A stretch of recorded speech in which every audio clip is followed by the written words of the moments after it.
Good morning, Big Daddy Randy Allen here with you. Thanks for having us along today. It is time for Coffee with Coach. Coach Chris Douglas is here with us, the head man of Line College Football. Coach, Randy, it's cold today. it's a great morning, though. I mean, every morning we do this. It's beautiful. And I mean, probably the farmers are probably grumbling under their breath, hoping for a lot of rain this weekend. But, I mean, every Friday we do this. The sun is shining. The leaves keep turning.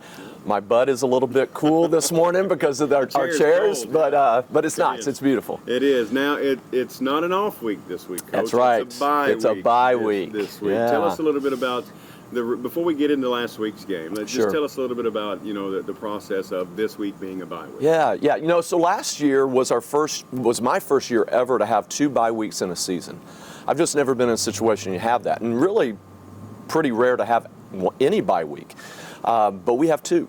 Now, at NAI, you can play 11 games. We elect not to at this point because we don't feel like, budget-wise and just structure of our team, we're not ready for that yet. That'll change, of course. Really, it changes this year because we're technically D3 now, so we really can't play 11 games anyway. But as we go into a 10-game schedule, the openings for bye weeks disappear, at least having 2. So this has been pretty unique for me to last year and this year have 2 bye weeks. But really for us, as you said, and I emphasized to the team, this is bye week, not off week. Bye week is built in a couple different ways. One, we're going to get some recovery, some guys that get a lot of reps and have some fatigue and some injuries are going to rest. Some younger guys are going to get some more reps so they can get some more experience. But it's a time for us to kind of refresh, renew, and review our fundamentals. As I tell the guys, games are won and lost by executing fundamentals, as we've demonstrated often this season by snapping balls over our heads or critical errors in critical situations. If you don't execute fundamentally, that's going to put you behind and cause critical errors that can lead to losses. And so we want to continue to work daily on improving our fundamentals. And so bye week is really for that. And so we spend a lot more time in individual drill. We break some things down and slow some things down so that guys can learn and grow from that. And then hopefully that'll translate to a game week prep next week for Louisiana Christian. Well, Coach, what about the coaching staff as well? I mean, I would assume that this is probably a heavy recruiting week for you since you're not really in practice as much as you would be. Exactly. Coaches are breaking down film of Louisiana Christian. We're getting prepared in some ways like that, not with the sense of urgency that we would in a game week, but it's a great time for us to be able to get out and visit coaches and visit players in Arkansas. I told our coaches between the 2 bye weeks that we have, we need to have all of our travel completed by the end of this week, by today, for Arkansas. And then that way, once the season's over, we can focus on areas outside of Arkansas as far as our travel and really get that face-to-face contact and communication. I think is really important for growing our program in the recruiting phase of things, to develop those relationships, to let players know that we are serious about recruiting them, that Lion's a great option, and give them the information that they need and let them make those decisions, and then set them up for campus visits and try to figure out if Lion's the right fit for them. Do you like sending coaches to like big games? Because if you live in the Batesville area, there's a huge game that's going on Friday Night Lights tonight. What game would that be? That'd be Batesville, I haven't heard anything. Southside. Oh, really? I hadn't heard anything about that. Now, Coach, come on now. No. So I mean, are those types of games are they worth watching? I know the atmosphere is there and all that, and you can kind of see how some of the kids respond a little bit differently. In this type of game, it's going to be one of those where they've never played before, so you really don't know what's going to happen. Yeah, absolutely. No, I've never been one to really push our guys to just have to go to games. It's a struggle sometimes. You've got families, you've got kids. Friday's kind of your only day that you really have for date night and those type of things. And then, of course, 5 weeks of the year, we're on the road traveling for overnight games, so you can't even get out on Friday night. But when we can, we like to get out, like last week's game with Nettleton and Batesville. Obviously, I'm going to be at Batesville Southside tonight, no doubt for sure. Those are games that are they're fun. They kind of energize us as coaches, I think, as we get to see a game in action, and instead of us having to be on the sideline and working and trying to get our guys going. But also, yeah, like you said, to be able to see players in action, see how they react to stressful situations, to adverse situations, how they handle those things. We're obviously recruiting some guys from Batesville. We're recruiting some guys from Southside.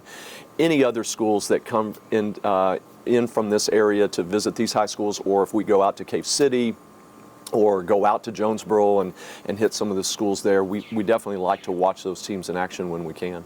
Absolutely, Coach. Well, let's talk about last week's loss, Sure. if you don't mind. Yeah. Isaiah Bradford, you went with him. QB1 the entire game. Brady Miller did not come in at all whatsoever.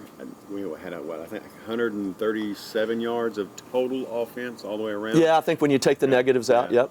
Running game was a bit tough to kind of get off the ground. The passing game too. We had a lot of miscues, a couple missed routes and things of that nature. Yeah. So just wasn't a stellar day for the Scots, if you will. Well, let's give credit to Southwest Assemblies of God. They're very good. They're very athletic. They run a very tough scheme if you are not able to physically dominate and impose your will on the offensive line. And that's just, as I've told our guys, that's never been the MO before I got here. Since I've got here, we're always going to play a little bit behind the eight ball as far as size and strength and speed up front. And, a lot of games are won and lost that way.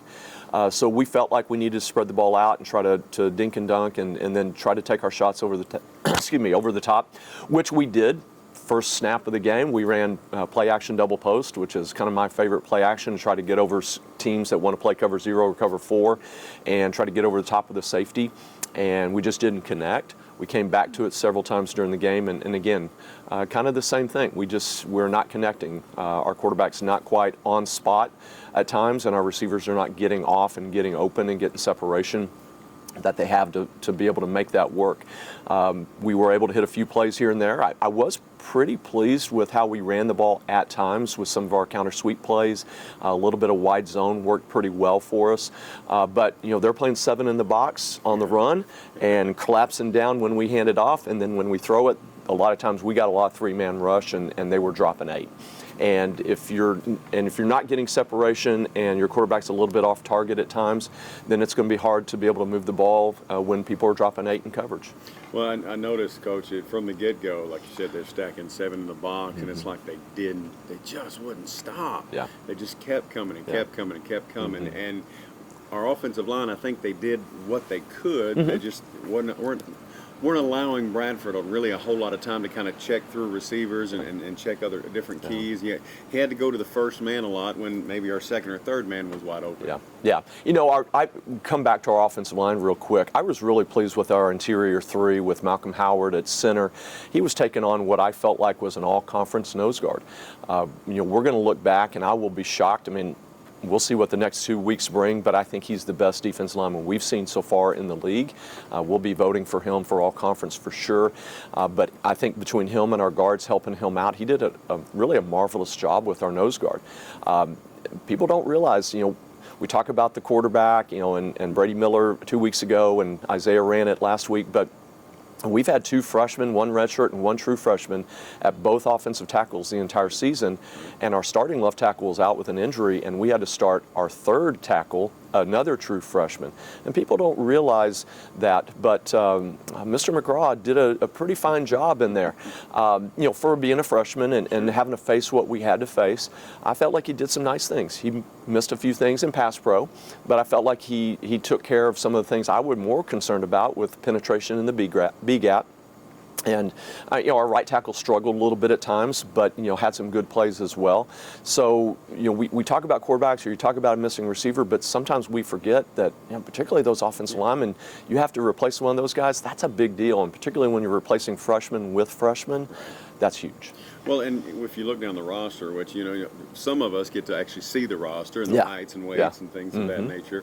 There's a lot of upperclassmen on the other side of the football too than there are considerably online college as well at times. We matched up very well. With Mobat, matched up very well with Texas College, but it just the size, the experience mismatch. We're going to see that most every other game. Absolutely. We're playing boys and men in a lot of ways. Lyon has struggled in football in particular with retention. I believe we're on the right track of getting that fixed with our academic support and our academic emphasis and who we recruit and who we bring in here and being disciplined to the fit of our institution. But those are things that experience doesn't happen overnight. Now, a lot of people, you throw the analogy out, hey, they're no longer freshmen anymore and, they played games. Well, that's crap. they're still freshmen. That stuff takes time, and they need an off season. And I tell our freshmen a lot of times when they come, when we're in that off season meeting or that postseason meeting, I tell them a lot of times, you're going to see the biggest jump in your improvement from your freshman to your sophomore year. Because when you get here, it's not like basketball, it's not like baseball where you get all off season at the front of your semester or front of your academic year. You're hit 100 miles an hour, football, then academics, then smash it all together, and then we're going game to game to game, and they get no downtime really for everything to soak in. I kind of talk about like it's like brisket. We're going to soak that thing, and we're going to put it in the marinade, and we're going to let it sit for, 10, 10, 12, 24 hours. We're going to let that thing soak in, and it's kind of like the offense or kind of like the defense soaking in on their brain during the off season, and then we really get to slow things down in off season training and spring ball and let all that stuff come out. And when we get them in spring ball, now things are starting to snap a little bit faster. They're not hesitant. Everything clicks, and then when they come back for fall camp, their sophomore year, boy, it really starts to click for them, for most of those guys. And so I'm really excited for a McCraw. I'm excited for a Fryer. Even excited for our right tackle, Zane Alls from Hoxie, who had last year, and things are definitely clicking faster for him now than it would have. But now a year of playing experience, things are just going to move so much faster for him coming back as a sophomore. Being that this is a bye week, Coach, as far as treatments, rests, and those types of things, what kind of a series of those things are your athletic trainers helping out with our guys that may have some bumps and bruises, who really need some rest, really need some sort of treatment to be very effective in these last couple of games? Yeah, Emily Wallace, she's our head athletic trainer and takes care of the football side of things, does a marvelous job. I really trust her to do what's necessary to get our guys right. And I'm really proud of our guys that, they take the treatment seriously. There's been places and times where I've had to fight guys to say, hey, you're injured and you're not going to treatment. You're not going to get better without treatment. So I'm expecting you to be full speed today, but I know you're not because you didn't go to treatment. So our guys have been really good and really diligent about that. And again, Emily does a wonderful job of pushing the right buttons to get guys to progress a little faster when we feel like they need to, but also know when to back off. And so we held a few guys out of practice on Wednesday, particularly like a Malcolm Howard, like an Isaiah Bradford, to give them a little bit of rest because they've taken so many reps, not just this year, but over the course of their career. And then we've got a couple other guys that have some lingering injuries that just sitting a day or two or throughout the week really, I think is going to make them feel a lot better coming back for the next 2 weeks to finish through the season. Well, I know, Coach, that we've got Louisiana College coming up, and we can talk a little bit more about them next Friday. Sure. Can we do that? Absolutely. Absolutely. I want to talk a little bit about football operations real quick, because people don't necessarily understand what all it takes to kind of, I guess, herd all these cats, if you will. Yeah. So talk a little bit about your football operations and kind of the day to, okay, yes, we've had a bye week, and we know we rest a little bit, but, we're going into, okay, let's get back in our basic routine. So, take us to, a progression, a weekly progression of just regular football operations. Yeah, routine is really important. It keeps people focus on what the next thing is, and so during a bye week we try to keep some of our routine very similar. We didn't change the times or the days that we do what we call performance training, which is everybody else would call weightlifting. We didn't change the times or the routine or the structure of that. We did put a little bit more emphasis on some volume, on how much we're doing during that workout, but we want to try to keep things somewhat similar, but yet also twist it just a little bit so there's a little bit of change of pace. And so when we get into a practice schedule like now, we really want to emphasize more individual period. We might take a period that would have normally for the last 6 weeks been kind of the same thing and modify it a little bit just to get a little bit of tweak, just get a little bit of refocus, so that the guys are a little bit more energized during that drill, even if it's just 5 minutes. We did emphasize a lot more one-on-one periods this week to get some competition, but also build it into what we had just laid the foundation with some fundamental work, whether it's just zone steps or base blocking or things like that. We had not done a one-on-one base block drill in several weeks and brought that back, just an offense versus defense, one-on-one. Let's get great pad level, let's get great fit, let's drive our feet for a few steps, And then we're going to quick whistle it. We don't want anybody getting twisted or thrown to the ground. That's not what it's about. It's about, can I get my cleats in the grass?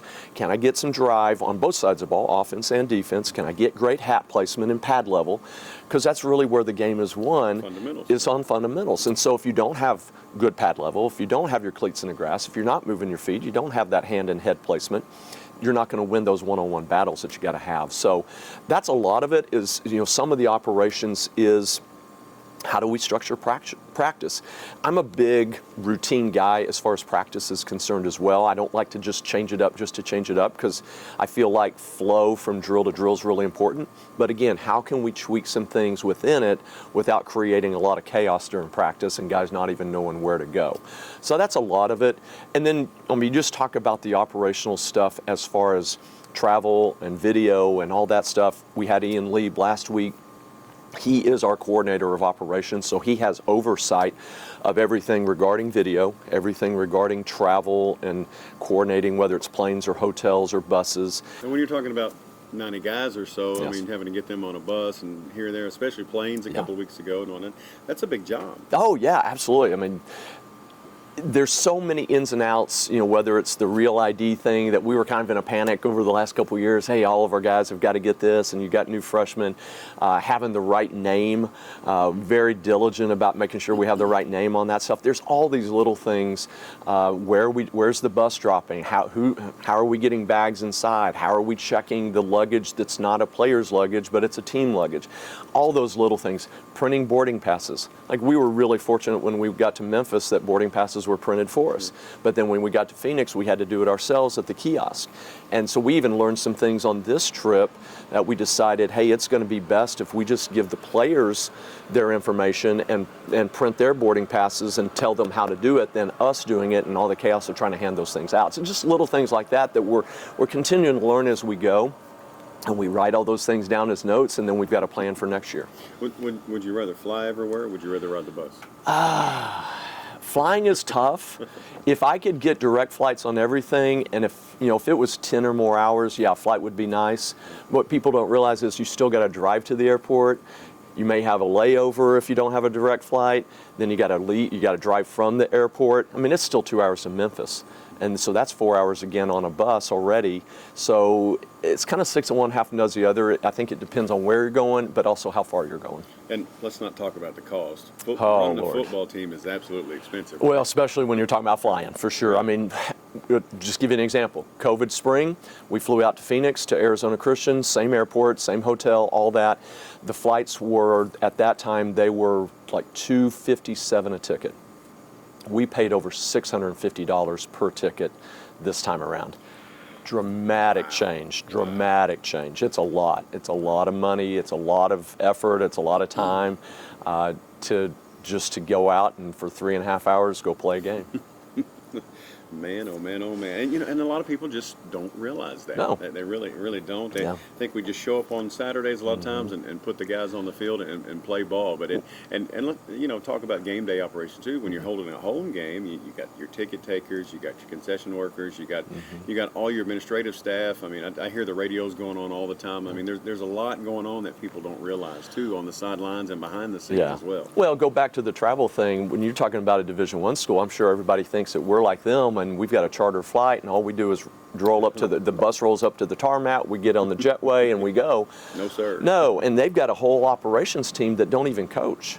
Like, all that stuff is taken care of. And you're, like you said, one guy who is also a coach too, he takes care of all that. Exactly. So, Yep.